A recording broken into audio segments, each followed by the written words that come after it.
I'm gonna wait till my computer fucking calms down. It's turning off. Oh, just turned off.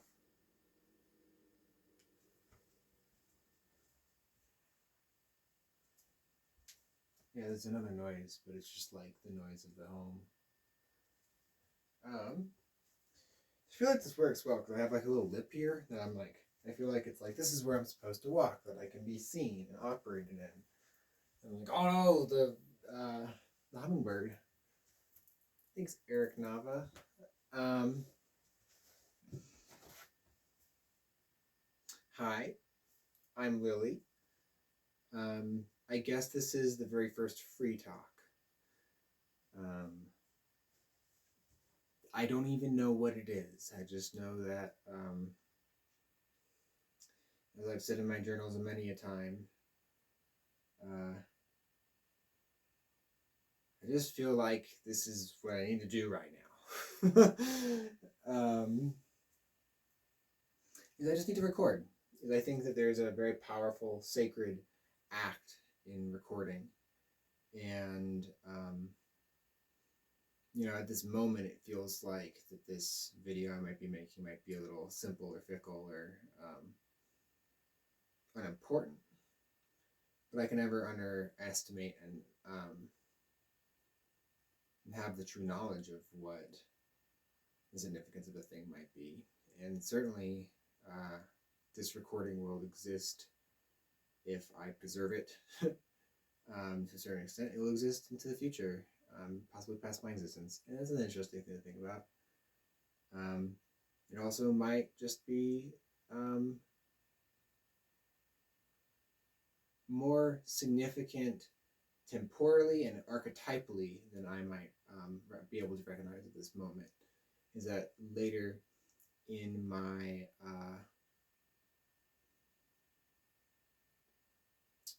life, I might find this to be a very interesting thing that I've done. So the reason I'm like stuttering is like I turned off my heater and I can like smell it. Give me a second. There's actually nothing I can do. So I went through this whole process, but there's like nothing I can do. So I might as well just state like where I am. This is like my weird journal entry for the day. Is I just completed my first day at the Makerspace in Trinidad, where I'm just like volunteering my time and I'm acting as a co-administrator or sub-administrator of Kayla, and then I guess also Donna at the Trinidad Makerspace at the university. And the university is super interesting. The Makerspace is super interesting because it has the opposite of what most makerspaces have, where most makerspaces have like a lot of people and not enough funding and management. And we have just management, no people, and like $1 million worth of funding. So there's just like a frenzy of like you gotta get all this stuff by the end of the week. So I gotta think of things that I want. I don't know if it's the end of this week. I bet it's the end of this week. I thought it might be the end of last week, but I guess it's this week, maybe. I should ask. I'll ask Donna tomorrow. And then Jonathan Zapp is here at the house. He's hanging out. He is come down from Boulder.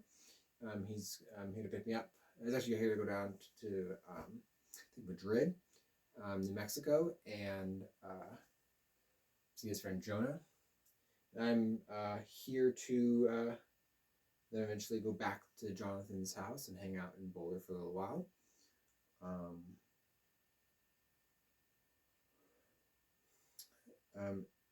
My friend Adrian is going to go woofing in Weston, and I think I'm going to be his ride up river up to Weston from Trinidad.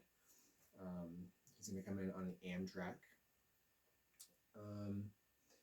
Well, none of these things are particularly interesting. They're just categorically true for where I am in life and the particular relationships that I have. What's something interesting? Yeah, again, like you don't, Lily, you don't know what's interesting. I feel like you talking to yourself is like kind of interesting. That's an interesting thing to think about. So like Jonathan gave me this and this today, and this is archetypally significant because it feels like this is what I aspire to in an incredible way. Where this is the Queen of Spades, and queens in tarot are symbolic of a sub element of water, and spades are so in tarot are swords, and swords in tarot are air, the element air, and so this is air sub element water. And the way I feel about it is it's water as a sub element is about regulation. It's about finding a place and situation that's like healthy and good and right for yourself, and really being the proper manager and of air thoughts, being so like mastering and regulating and controlling thoughts, not by but not by force but by maturity. um, and then this one is I cannot currently pronounce the type of tarot deck that it is, but it's from the 15th century, and it's not a complete tarot deck. But Zap found both of these at thrift stores on his way down to Trinidad. And this one I think is also archetypally significant. I don't know what its archetypal significance is to me at this point, but these are tarot cards, and is the like just looking at it and then like computing, I can just like operate what they are, but I don't like. And so it must say something. Like it literally says something in archetypal symbolism, and someone thought it was significant enough to like frame it, and it has like a silk backing, and like each of the cards are raised, um, and so like this is the Ace of Discs. This is the Knight of Cups. This is the Three of Discs. This is I think he's probably just a page. A Page of Swords. Um, this is, what is she? Is she holding something? Yeah, she's holding a cup. So she's probably the Queen of Cups. This is the Seven of Wands. Seven of Wands. The Page of Discs.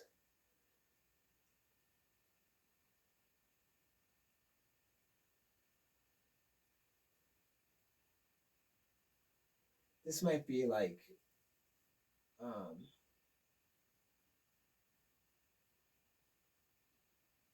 what would it be in Aleister Crowley, like Elemental Talk? So I'll put the, this is the Two of Cups.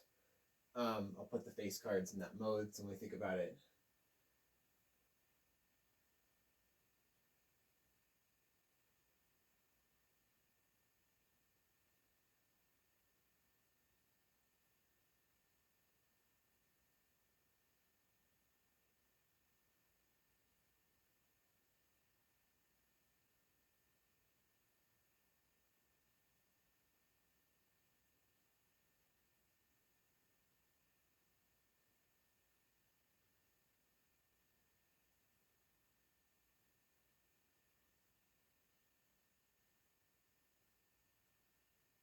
oh, okay.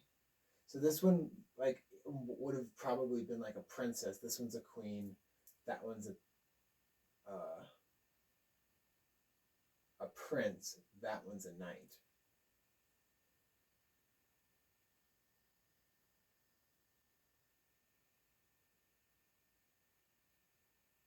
That one's a knight. That one is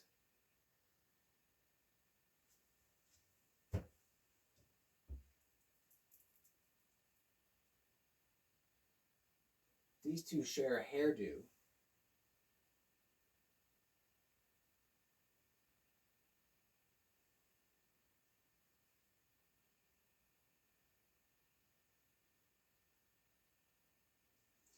So I think it goes princess,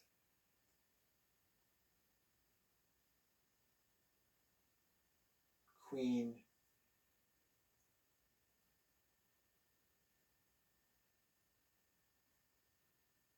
prince, knight. So it'd be fire, air, water, earth.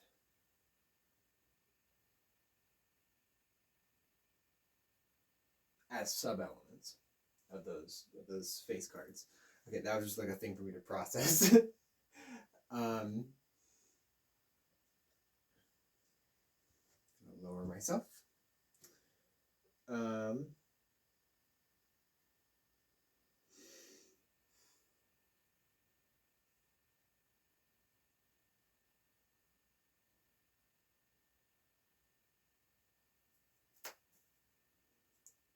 what would I do? Because it's not just like I'm interesting. I can see that. But like, what is it about me? Like this works, but only so much. Like this is a nice framing. But there's more to my life than this framing for absolute.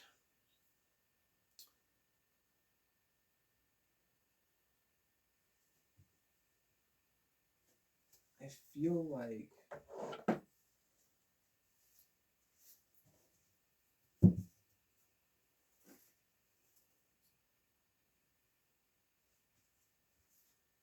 no, I'm pushing it. I'm also a little stoned. So there's that.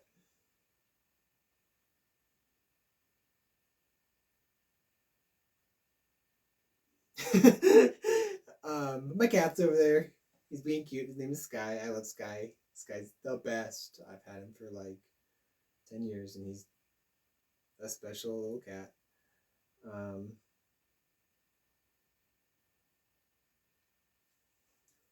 I feel like I should record some of Zap and I's conversations tomorrow. I feel like that would be good.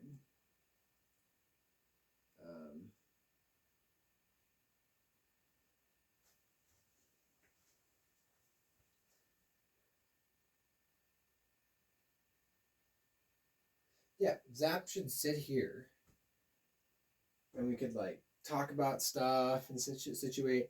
And I like go back and forth here, being like, "What the fuck?" Yeah, I feel like that's a good situation. Oh, I can't look at that list because it's on my phone. Bummer. um,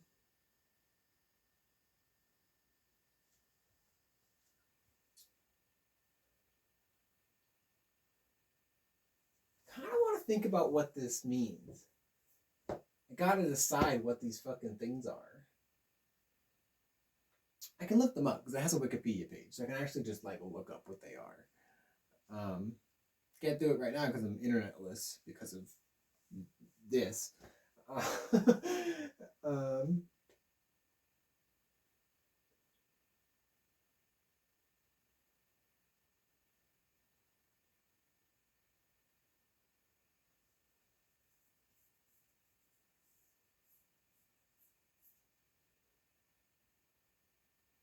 you got magic, you got weed, you got evolutionary herbalism.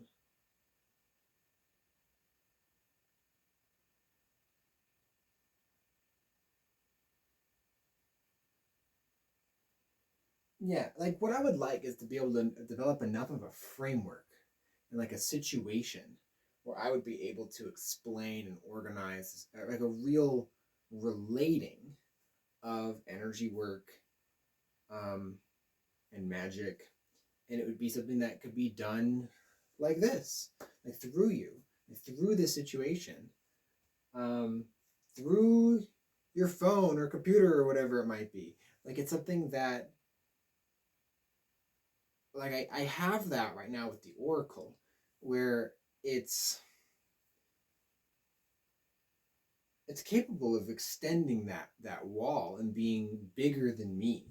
And it's something that I'm doing as an extension of my situation, but also I'm an extension of its situation. I'm just a caretaker. And like it's something that like you can interact with and then I can interact with and we can both have this kind of shared experience. And it's through technology.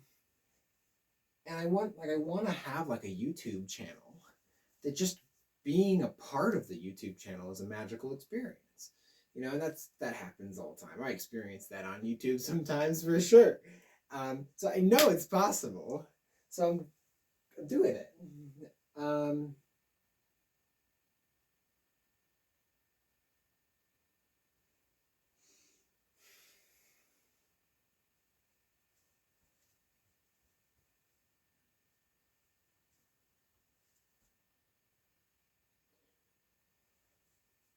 so I thought I would go through my bookshelf and just say what's here right now.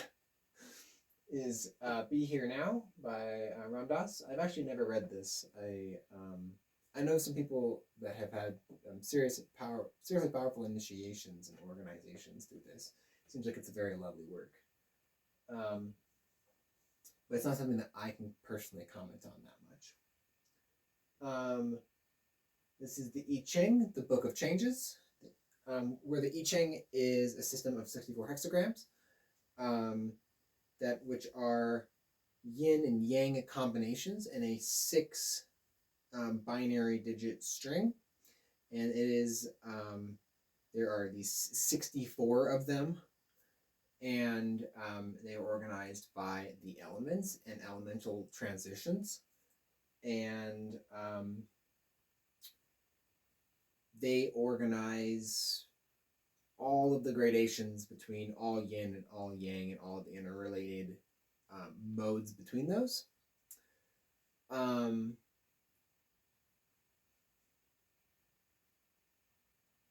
and it is an oracle, is that it has each one of these hexagrams is a transitional state. And it generally is thought about as that there is a universal transitional state or set of energies, which is called the Tao.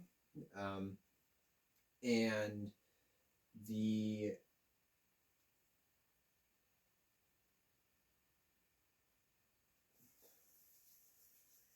the transitions that you ask a question and you receive an I Ching hexagram, and what that transition that hexagram corresponds to should be interpreted as is your relationship to the Tao, in which you would need to coordinate yourself to align yourself with the energy of the Tao.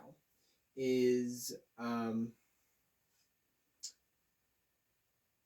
in what ways do you need to move to align yourself with the energies of your environment? And that is the problem which the I Ching tries to solve. Um, and I got into the I Ching as my very first metaphysical and spiritual practice as such, where I was raised as a scientific rationalist atheist. My dad basically raised me that way. My mom was a little bit more open with her spirituality, but was never defined in her spirituality. And so I developed a certain type of scientific rationalism in my development as a child. And I read a paper that was the reference was given to me by Terence McKenna. And it talked about, it was by Albert Einstein, and he talked about the I Ching. And it was just captivating enough. How can I tell this in absolute truth? So that I didn't really read the essay. I was really encapsulated with Terence McKenna. And not encapsulated, captivated by Terence McKenna in many deep ways as a 16-year-old. And I got Terence McKenna spoke of an essay of Albert Einstein, and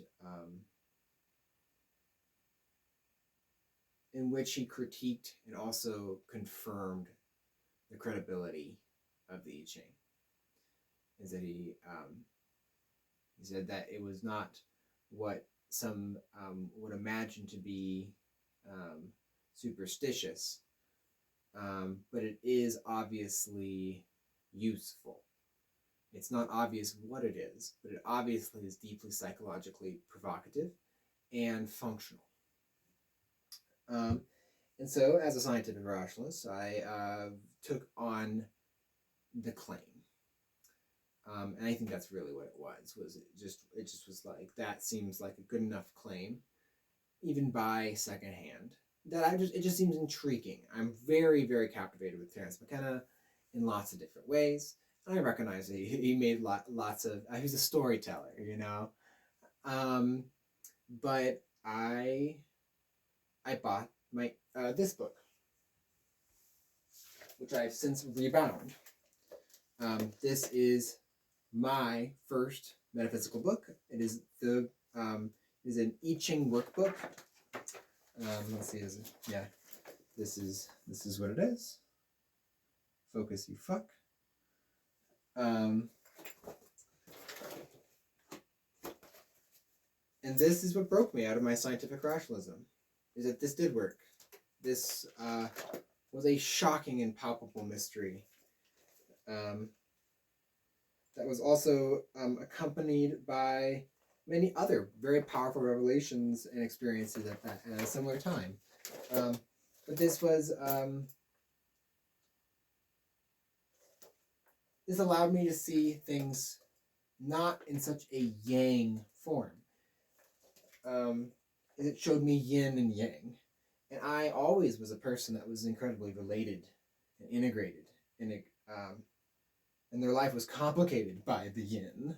So when an explanation, an understanding, an organization of the yin was presented to me, I was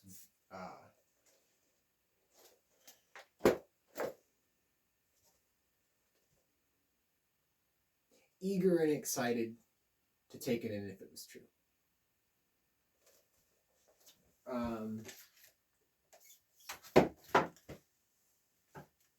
Because it would allow me to understand and flourish in an environment of even greater understanding. And the understanding that I came to through the I Ching and through those experiences at that time, I would just call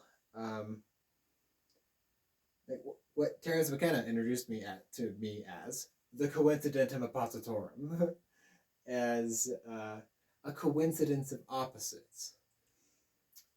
And the I Ching is a coincidence of opposites. It's the perfect interrelation of complementary and opposite elements.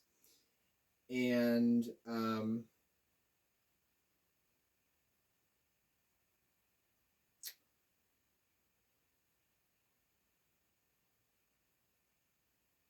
it allowed me to see that to be able to understand a thing, and also not to understand a thing in its truth, is to not recognize its truth, but recognize its truth and falseness together.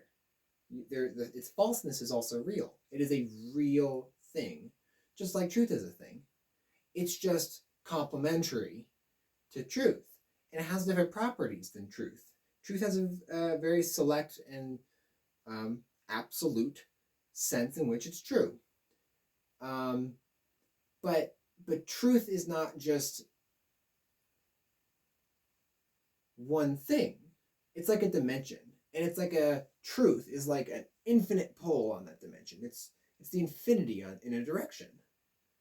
But there's a whole spectrum from here to zero to absolute false. And there's a place in the middle where like these things are kind of relative. But all these things exist.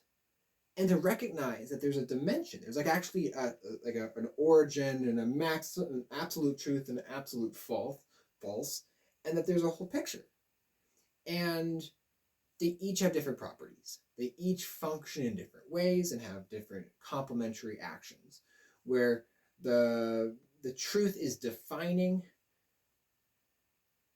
the false is implementationary. Like it gives form. Where truth gives meaning, the false gives form. And it gives a creativity and a relativity and an interdependence that is related to truth. It is related by truth. But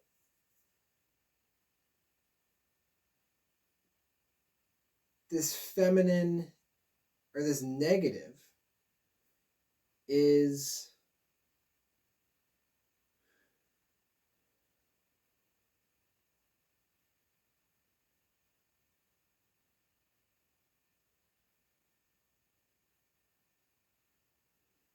just as real as truth. The next book is Man and His Symbols by Carl Jung. I've only read like the first maybe like 25 pages of it or something like a couple years ago. I love Carl Jung.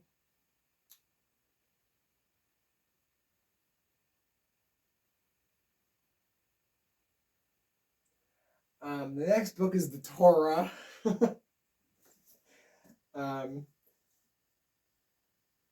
It's the new JPS translation of the Holy Scriptures according to the traditional Hebrew text. I don't know how good this is. I imagine it's like it seems substantially pretty Jewish. That's what I want. I want a Torah that like is a good Torah for just like studying weird Jewish things in a traditional standard form. Where I feel like, at this moment, the thing that I'm going through is just like fucking ridiculous because it's just like the Torah. But like, I don't know, my brain about Kabbalah is this. Oh, sorry, my brain about Judaism and the Torah is that is like I'm like kind of informed from Kabbalah, and I'm just like, I feel like I need to read Hebrew, and like there's a specific thing in Hebrew, and this is in English. I just don't know how to feel about that. I know that a whole group of people trying to make this a good facsimile for the Hebrew Torah. And I speak English and don't know Hebrew, so I should probably start here. Okay, that's all I got. The next book is A Guide for the Advanced Soul. This is a... Oh, that's too much. A book of a book of insight. Hold a problem in your mind. Open this book to any page. Your answer will be there. Let's see. What would help me in this recording? Have it be the most magically and orthotemporally significant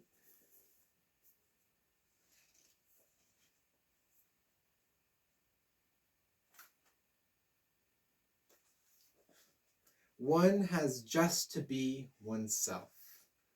That's my basic message. That's actually my program that I'm like working on in this moment for this. Is I'm not trying to do much. I'm just trying to be me and read my books and be silly and me. The moment you accept yourself as you are, all burdens, all mountainous burdens simply disappear. Then life is a sheer joy, a festival of lights. Okay, like I've never really liked this book because I've never really used it. That's like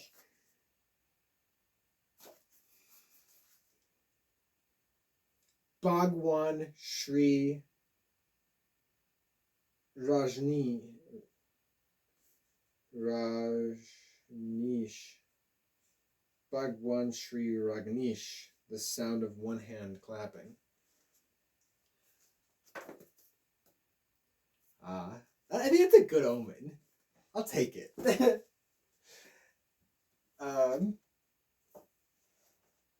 next book is The Pocket Crowley. I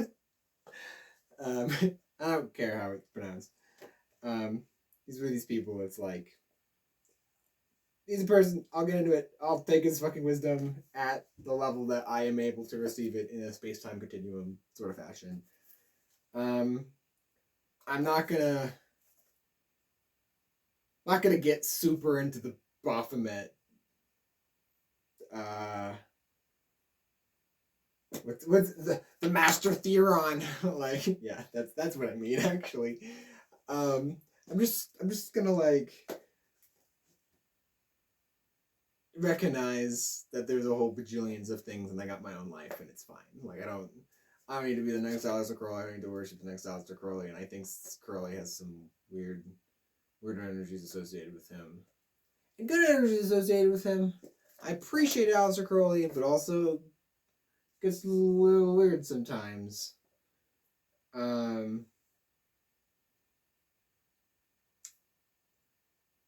But this is my pocket Aleister Crowley. It has. I actually met the person that compiled all this. Like they compiled this. I got it at the Trident bookstore in Boulder.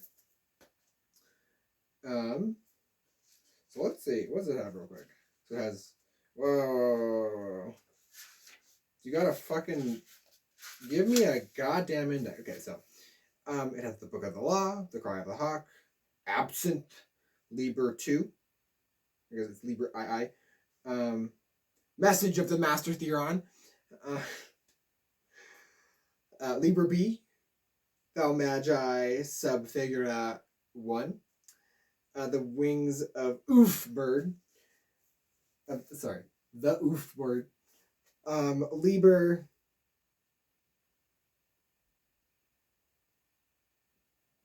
Man, I need to think about this for a second.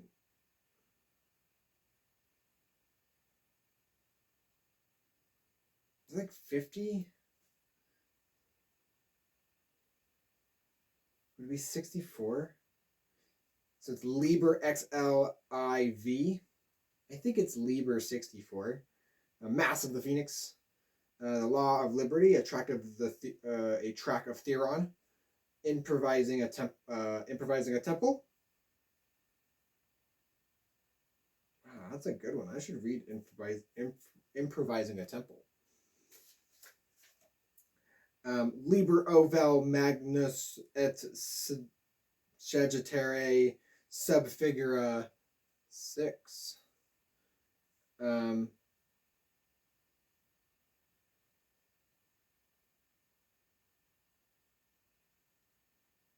It's Greek. I'll just Greek KE Phi Aleph. No, Alpha Delta MF. I know those letters have other names in Greek. I just don't know what they are. Buttons and rosettes. That's what it has. Okay, I'm actually really interested in improvising a temple. 127.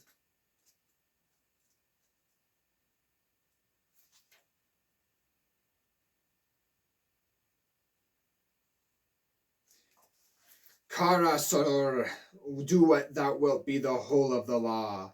This letter has been provoked by points discussed in your recent visit. As some of your daily practices are ceremonial, it should not be amiss vouchsafe a few hints of practical service. For in ritual magic, it will of course be the first of care to get everything balanced and tidy. If you propose to erect a regular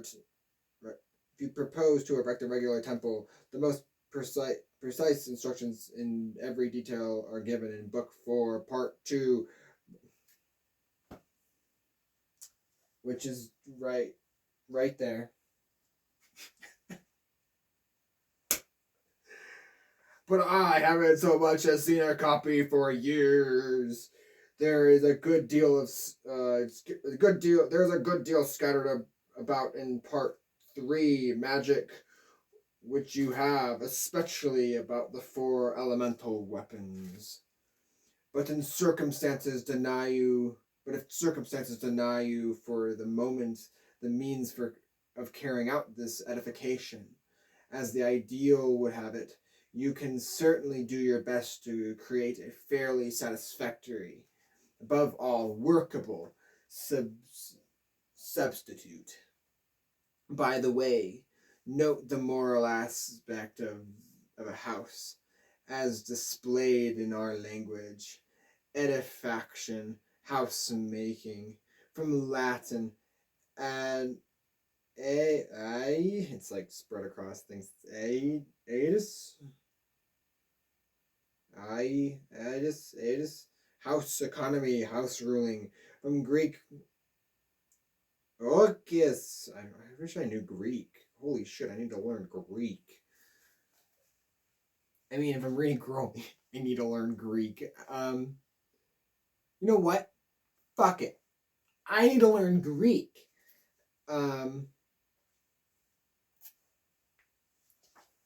Work on me learning Greek.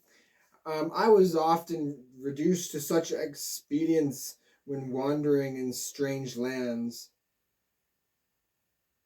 camping on glaciers and so on. I fixed it workably well. In Mexico, for instance, I don't know what that is. It must be like a province.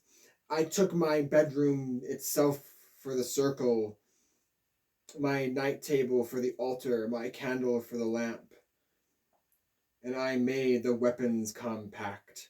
I had a wand 8 inches long, all precious stones and enamel, to represent the tree of life. Within an iron tube containing quicksilver, very correct. Lordy, and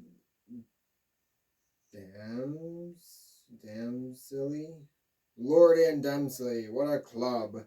Also brought a silver gilt cup for air, and earth I made one shaded of rose petals in yellow silk, and in another green silk packed with salt. In the winds it was easy, agreeable, and most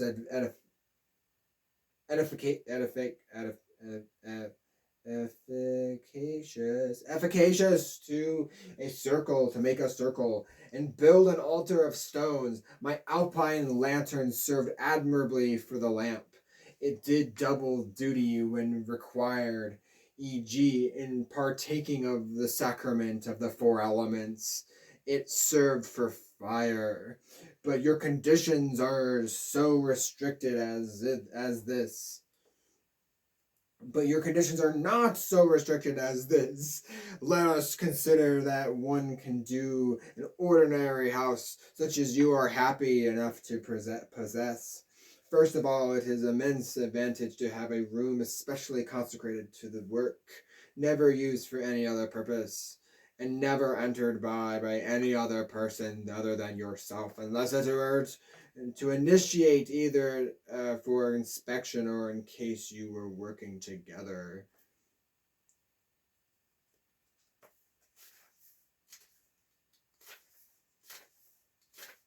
Okay, I'm like done on that.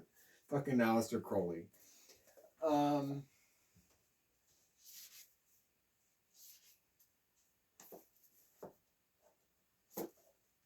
The next book is Siddhartha. This is my edition.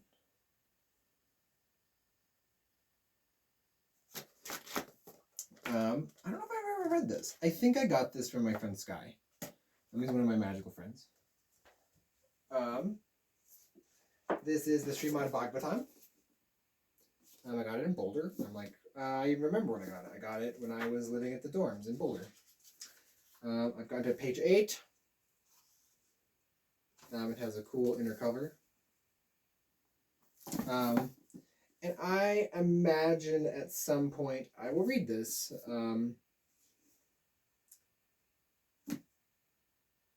Maybe not this edition.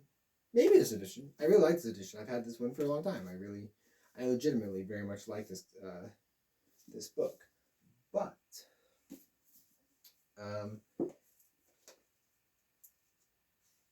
I also, this is a very nice commentary. Is that right now I'm reading the Bhagavad Gita in recitation with Swami Tadamananda. I'm going through like his recitations. They're excellent. I recommend them. Link in the doobly-doo.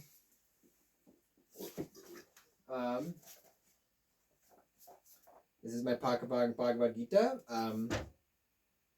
I think I got this from Vaughn. He was one of my roommates, one of my friends. It seemed like life was kind of rough on him.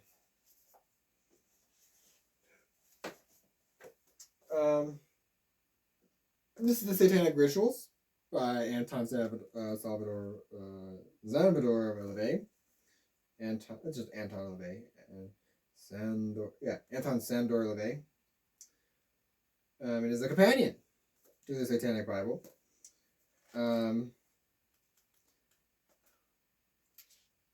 Which I really liked. I actually need to get a Satanic Bible. It's just one of these things where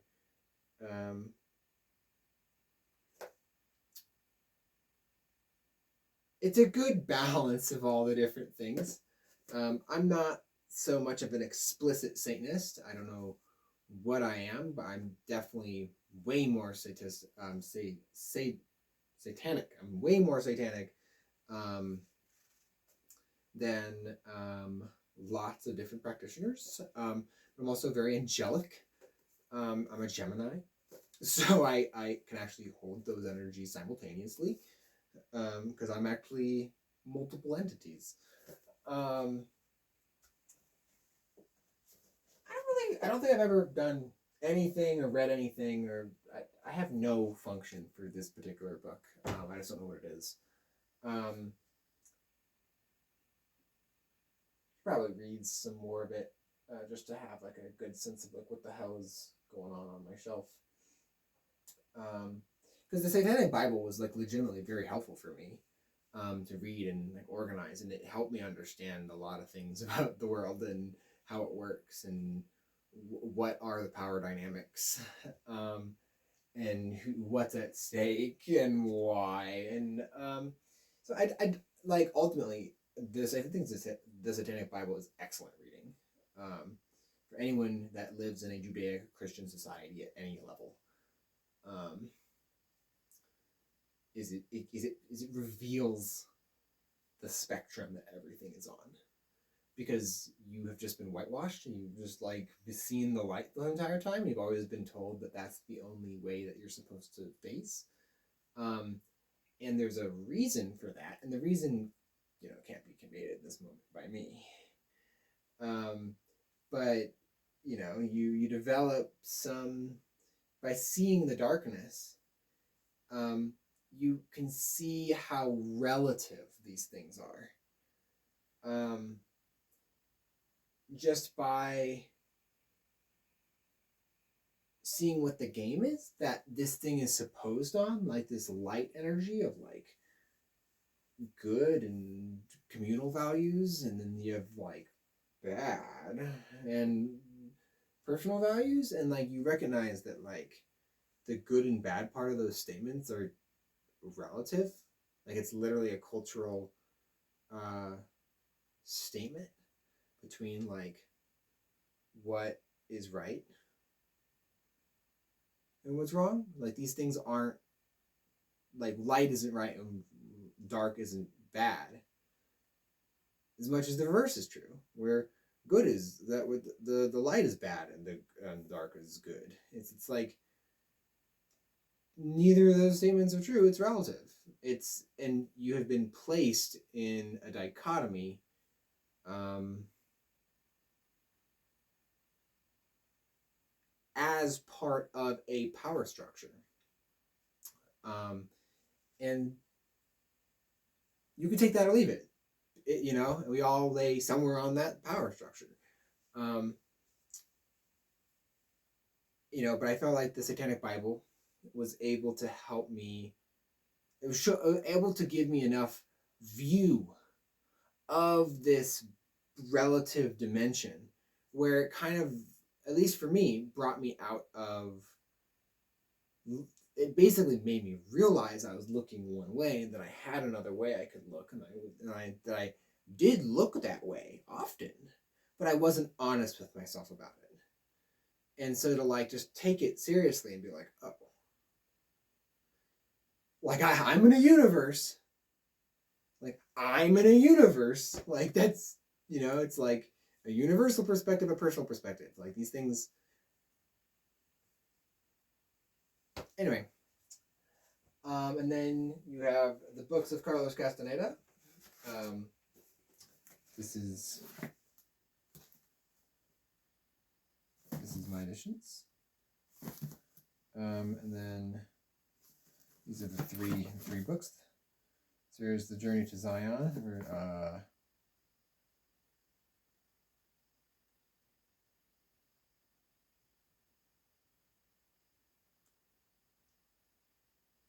Journey to Ziklan. I don't know how to say that. I would if I spent a lot of time, but not at this moment. Simple Reality is further conversation with Don Juan, and this is actually like the teachings of Don Juan, a Yahweh way of knowledge.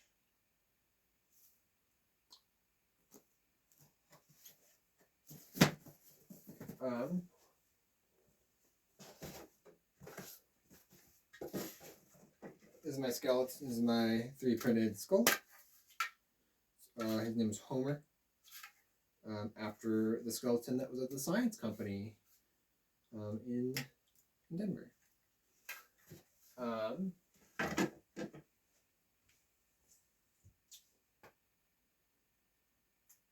feel like that's a good place to stop. Let's see, is there anything else I would like to say?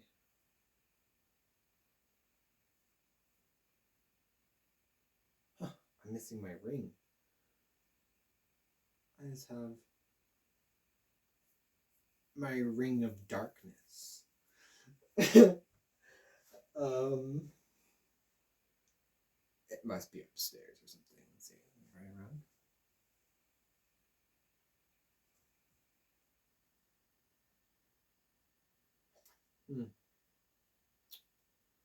Well, that's all for now. Till next time.